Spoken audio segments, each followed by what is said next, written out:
Here's a few quick rules for when you're dealing with your customers on service calls and installs to help your company look better, perform better, and have the customers calling back in the future.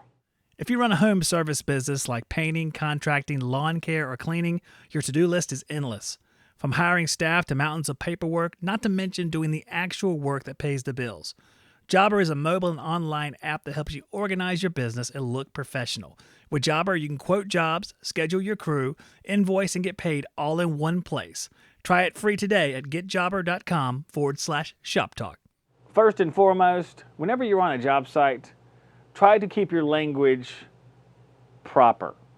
No cursing, no derogatory comments. Try to kind of steer away from that completely. Even though they don't affect your job per se, and they don't affect the quality of anything, still it gives the customer a perception that you're bad. It just does. People hear those words like that and they associate it with somebody that's not going to do a good job. Whether or not that's true is up for debate with each and every person that uses language like that. And I'm not governing this by, hey, because Jesus is watching you. It's just because this is the right thing to do on the job site. Even if you don't see that it's a problem, and a lot of people don't, it still can be a problem for a lot of people. And you're serving a customer. And think of that as you're going to curtail your behavior to what a customer is going to perceive as good.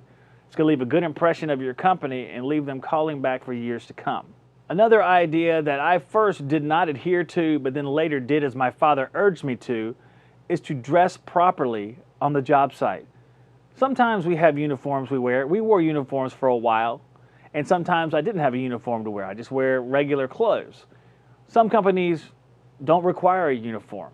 I know a lot of you do, so this is not a concern, but if you get to choose your own clothing for the job site, I would typically go with probably a t-shirt and some blue jeans. Make sure your t-shirt is not offensive. And again, you may think that it's no big deal, and it is no big deal more than likely, but still the perception of your customer is what you're worried about. You're serving your customer, so you're foregoing what you believe to make sure your customer sees a good, tight work crew that looks professional. Now, using uniforms is the most professional thing, but I hate uniforms with a passion. I never liked uniforms, but I also wore clothes that, were uniform-like a blank t-shirt or a blank polo shirt. I wear jeans. That's just who I am. I wore jeans every day of the winter and summer when I was at work. That's all I would wear, and that's what I love to wear. A lot of you probably wouldn't do that during the summertime.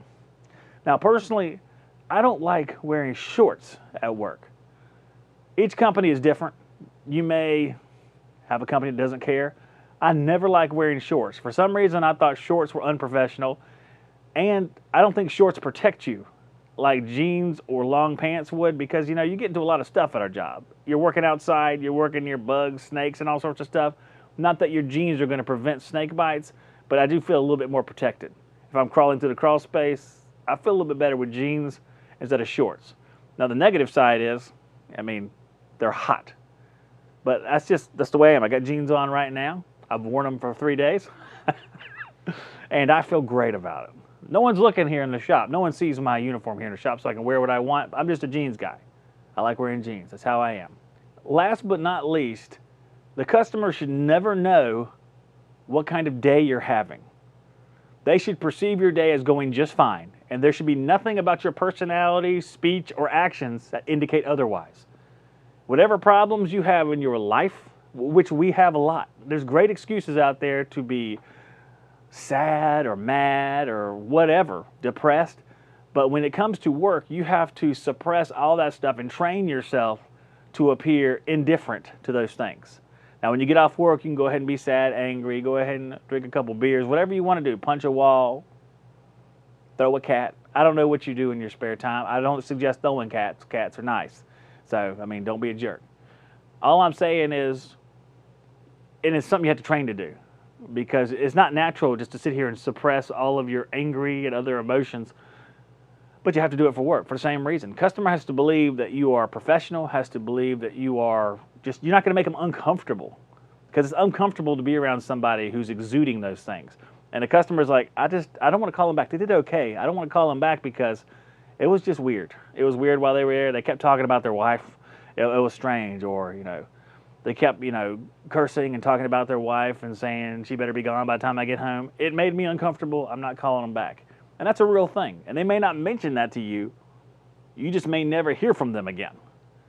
And that's a very real situation. And I know that's happened in the past because I've heard customers talking before.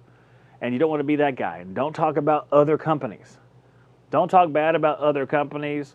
It is tempting, even when those companies suck. It's tempting to talk about them, but try not to. It's just in bad taste. And believe it or not, it makes you look bad to talk about other companies. It's gossiping. And gossiping is a negative, in my opinion. Let me know what you guys think and you gals think out there. That's what I think. Maybe you disagree or agree. Plenty of people disagree with me. I'm wrong like 70% of the time. Why are you guys even watching this? I'm just kidding. It's only 40% of the time, so it's 60% right. But let me know what you think in the comments because we have our giveaway going. Don't forget about that. Comment on every video this month. You could win yourself some recovery pliers and more. So stay tuned. I love you guys. God bless you. Save 8% off your order at TruTechTools.com by using the Shop Talk discount code.